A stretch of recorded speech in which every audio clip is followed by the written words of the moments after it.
7 శనివారాల వ్రతంలో ఇది నాకు 4వ వారం అన్నమాట. నేనైతే ముందు 3 వారాలు కూడా వీడియో తీయలేదు. 4వ వారము ఇంకా వీడియో తీసి పెడదాము అని చెప్పేసి ఇంకా పెట్టానన్నమాట. నాకైతే ఒక వీడియో కింద కామెంట్స్ వచ్చినాయి, మీరు ఎలా చేసుకుంటున్నారు 7 శనివారాల వ్రతం పెట్టండి అని చెప్పేసి ఒక కామెంట్ అయితే వచ్చింది. అందువల్ల పెడుతున్నాను అనమాట.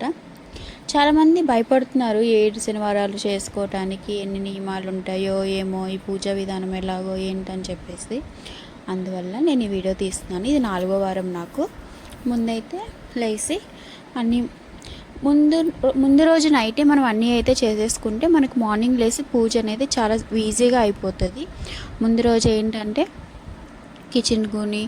కిచెన్ కానీ పూజకి కావాల్సినవన్నీ కూడా ముందు రోజున అనేది మనం రెడీ చేసుకుంటే మనకు మార్నింగ్ లేసి పూజకు అనేది చాలా ఈజీగా ఉంటుంది.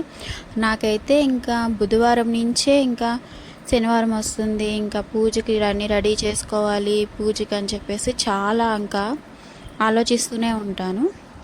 కానీ మెయిన్ నేనైతే ఈజీగా సింపుల్గా చేసుకునేది ఏంటంటే, ఇప్పుడు పూజ అనేది ఎక్కడైనా చేసుకునేటప్పుడు ఫస్ట్ మనం పూజా విధానాన్ని మనం గుర్తు తెచ్చుకోవాలన్నమాట. ఫస్ట్ ఏంటి, పీఠం పెట్టాలి, ఇలా బియ్యం పోయాలి, పసుపు కుంకుమ వేయాలి, పీటకు వచ్చేసి పసుపు కుంకుమ పెట్టి ముగ్గు వేసేసుకోవాలి, అష్టదళ పద్మం వేసుకోవాలి, తర్వాత స్వామివారికి ఇలా బొట్టు పెట్టుకొని తర్వాత తులసి మాల వేయాలి, వస్త్రం వేయాలి, పూలు సమర్పించాలి, తర్వాత ముడుపు పెట్టాలి, తర్వాత వచ్చేసి పసుపు గణపతిని పెట్టుకోవాలి. అలాగా మనం అనేది పూజా విధానాన్ని ఏదైనా మనం పూజ చేసేటప్పుడు, ఏదైనా వ్రతం చేసేటప్పుడు ఆ ప్రాసెస్ని కానీ మనం గుర్తుపెట్టుకుంటే మనకి అనేది ఈజీగా అన్నీ మనం పక్కన పెట్టుకోవచ్చు, దగ్గర పెట్టుకోవచ్చు. చాలా అంటే చాలా ఈజీగా అయిపోతుంది అనమాట ఇలా చేసుకుంటే. నేనైతే ఏదైనా సరే కార్తీక మాసంలో కానీ మామూలుగా శివరాత్రికి కానీ ఇట్లాగ ఏదైనా వ్రతాలు చేయాలి అనుకున్నప్పుడు ఏం చేస్తానంటే, ఏమైనా తీసుకోవాలి అనుకుంటే ఫస్ట్ ఆ పూజ మొత్తాన్ని గుర్తు తెచ్చుకుంటానమాట. ఫస్ట్ ఇది చేయాలి, ఫస్ట్ ఇలాగ స్వామివారికి పూలు పెట్టుకోవాలి, స్వామివారికి బొట్టు పెట్టుకోవాలి, స్వామివారికి అభిషేకం చేసుకోవాలి, అభిషేకానికి ఏం కావాలి, ఇట్లాగా మనం అనేది ముందు రెడీ చేసుకుంటే మనకి పూజ అనేది చాలా అంటే చాలా సింపుల్గా ఈజీగా అయిపోతుంది అనమాట. ఎప్పుడైనా సరే ఇలా చేసుకోండి మీరు. ఇంకెక్కడైతే నేను మన పూజ గదిలో దీపం పెట్టేసుకొని, తులసమ్మ దగ్గర కూడా దీపం పెట్టేసుకొని ఏమేమి కావాలో అన్నీ ఈశాన్య మూల పెట్టేసుకుంటే, మనం దగ్గరలో పెట్టేసుకుంటే మనం కూర్చున్న దగ్గరికి మళ్ళీ లేకుండా 1కి 2 సార్లు అన్నీ చూసుకోవాలి.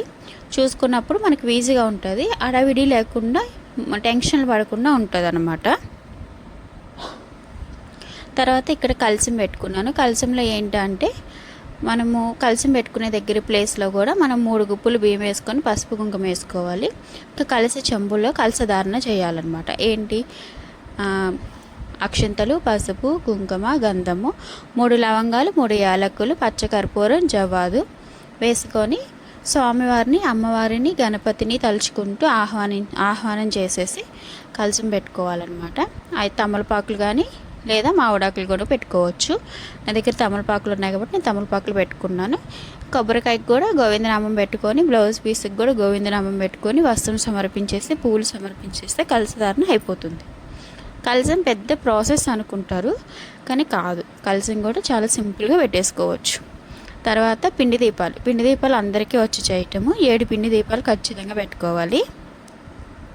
ఆ పిండి దీపాలు చేసేటప్పుడే దాంట్లోంచి కొంచెం తీసి సలివిడి ప్రసాదం మనకు రెడీ అయిపోతుంది. తర్వాత చిమ్మిలి, వడపప్పు, పానకము, అలాగే స్వామివారికి పంచామృతం అనమాట. ఏంటి, పాలు, పెరుగు, పంచదార, నెయ్యి, తేనె, నెయ్యి వేసుకొని ఇవి 5 అనమాట. పాలు, పెరుగు, పంచదార, నెయ్యి, తేనె వేసేసుకుంటే పంచామృతం అయిపోతుంది. అది వెంకటేశ్వర స్వామికి పెట్టుకుంటే చాలా మంచిదంట. ఇంకంతే. ఇంకా 7 కడ్డీలు వెలిగించుకోవాలి, కొబ్బరికాయ, నల్ల ద్రాక్ష, అట్టిపళ్ళు. సింపుల్ అంటే సింపుల్గా 7 శనివారాల వ్రతం అయితే చాలా సింపుల్గా చేసుకోవచ్చు. తర్వాత దీపం కొండెక్కేసిన తర్వాత ఆ పిండి దీపాల్లో ఉన్న ఒత్తులు, పిండి దీపాలు సపరేట్ చేసుకొని మీరు ఎక్కడికైనా ఆవుకైనా పెట్టచ్చు, లేదంటే వాటర్లో కలిపేసి షింకులో అయినా లేకపోతే మొక్కల్లో అయినా వేసుకోవచ్చు. ఇప్పుడంటే మొక్కలు అందరి దగ్గర ఏమి ఉండట్లేదు కదా, కాబట్టి నేను షింకులు వేసుకోవచ్చు. నేను ఫస్ట్ వారం అయితే గుడి దగ్గరికి తీసుకెళ్తే అక్కడ ఆవులకి పెట్టొద్దు, కడుపులో గెడ్డలు వస్తున్నాయి ఆవులకి అని చెప్పేసి అన్నారు. అందువల్ల నేను చెప్తున్నాను అనమాట. ఇంకేమైనా డౌట్లు ఉంటే మీరు నాకు కామెంట్ చేయండి, నేను చెప్తాను. 7 శనివారాల వ్రతం అయితే చాలా సింపుల్గా ఈజీగా చేసుకోవచ్చు. ఎవరు భయపడకండి. స్టార్ట్ చేయాలనుకున్న వాళ్ళు స్టార్ట్ చేయండి. ప్లీజ్ సబ్స్క్రైబ్ చేసుకోండి, కామెంట్ చేయండి. మీకు ఏమైనా డౌట్లు ఉన్నా కూడా కామెంట్లో అడగండి. Thank you for watching.